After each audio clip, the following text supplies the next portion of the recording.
औज़ुबिल्लाहिमिनश्शैतानिर्रजीम बिस्मिल्लाहिर्रहमानिर्रहीम अस्सलामु अलैकुम वरहमतुल्लाहि वबरकातुहू।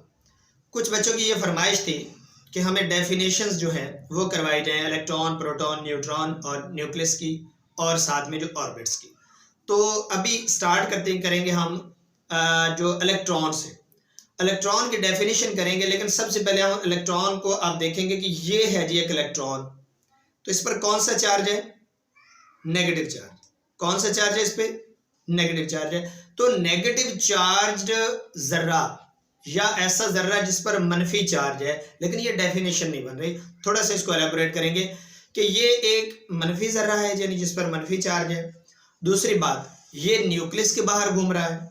तीसरी बात, ये इस मदार में घूम रहा है ना, तो ये इस मदार में घूम रहा है, ठीक है। उसके बाद जो चौथी बात है कि ये है कि न्यूक्लियस के प्रोटॉन्स की वजह से मनफी चार्ज जो है वो पॉजिटिव चार्ज की वजह से उसके गिर्द घूम रहा है, इसलिए इसको हम इलेक्ट्रॉन कहेंगे। तो डेफिनेशन की तरफ आते हैं। किसी एटम के न्यूक्लियस के बाहर घूमने वाले मनफी जर्रात को हम क्या कहेंगे? इलेक्ट्रॉन कहेंगे।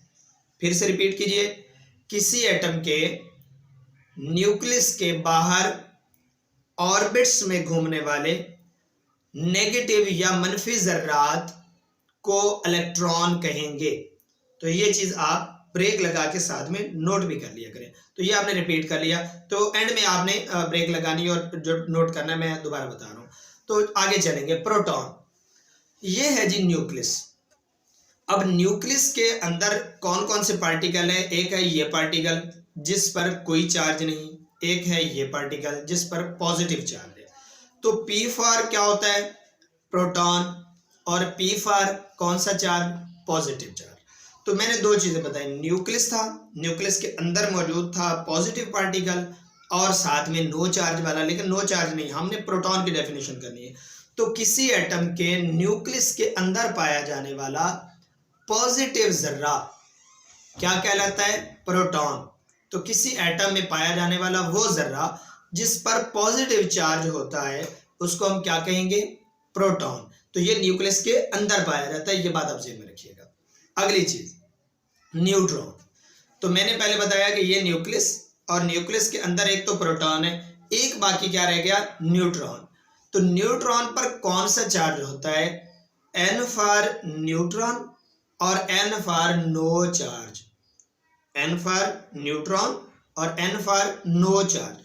तो इस न्यूट्रॉन पर कौन सा चार्ज होगा? No charge. तो न्यूट्रॉन न्यूक्लियस के अंदर पाया जाने वाला वो जर्रा जिस पर नो चार्ज या कोई चार्ज नहीं होता उसको हम क्या कहते हैं? न्यूट्रॉन।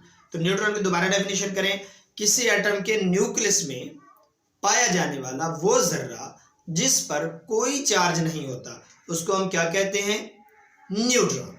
तो अब आते हैं हम न्यूक्लियस की तरफ। न्यूक्लियस कुछ भी नहीं है, एक खाली गुब्बारा है या कह लें एक खाली चीज है। तो जिसको अब हम डेफिनेशन करेंगे कि किसी एटम का वो दरमियानी हिस्सा जिसके अंदर प्रोटॉन और न्यूट्रॉन पाए जाते हैं, इसको हम क्या कहते हैं? न्यूक्लियस।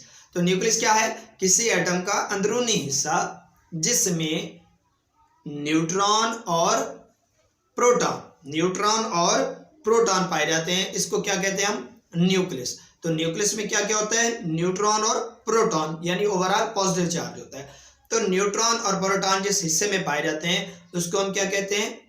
न्यूक्लियस। तो न्यूक्लियस की डेफिनेशन हमने कर ली कि किसी एटम का दरमियानी हिस्सा जिसके अंदर प्रोटॉन और न्यूट्रॉन पाए जाते हैं उसको हम क्या कहते हैं? न्यूक्लियस। तो न्यूक्लियस के बाद अब हम डेफिनेशन करेंगे ऑर्बिट की। स्टार्ट में मैंने आपको ये बताया था कि जो इलेक्ट्रॉन है ये एक रास्ते, गोल से रास्ते पर मूव कर रहा है, हरकत कर रहा है। अब ये जो गोल रास्ता है ना, इसी को हम ऑर्बिट कहते हैं। ऑर्बिट कोई ऐसी चीज नहीं है, कोई ऐसा बनी हुई लाइन नहीं है, कोई सड़क नहीं है, लेकिन एक गोल रास्ते के गिर्द, जिसके गिर्द इलेक्ट्रॉन मूव कर रहा है इस तरह। तो ये जो रास्ते को क्या कहते हैं? ऑर्बिट, और इसको मदार भी कहा जाता है। तो ये चीज आप ज़हन में रख लीजिएगा। आप मेरे साथ रिपीट करें कि किसी एटम के न्यूक्लियस के बाहर वाला रास्ता जिस पर इलेक्ट्रॉन घूमते हैं उनको हम क्या कहते हैं? ऑर्बिट या मदार। तो ये चीज़ मदार, ये चीज़ आप ज़हन में रखेंगे। तो अभी आप इसको रिपीट करें और अभी मैं आपको क्वेश्चन दे रहा हूँ और वो क्वेश्चन आपने अपने नोट भी करने हैं और नेक्स्ट लेक्चर में आपसे डिस्कस करेंगे उस बारे में। तो अभी बताइए, इलेक्ट्रॉन कहाँ पे घूमता है? जिस रास्ते पर घूमता है उसको क्या कहते हैं? ठीक है।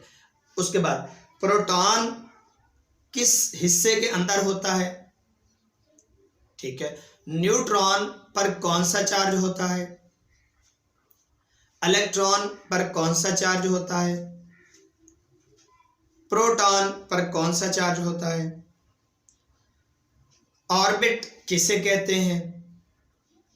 तो ये तमाम जो 4-5 डेफिनेशंस हैं अभी आपको रटलाइज हो जानी चाहिए। और इसके बाद यह है कि अगर आपने मेरे साथ रिपीट किया है तो समझ लें इंशाल्लाह सारी ज़िंदगी आपको ये नहीं भूलेंगे।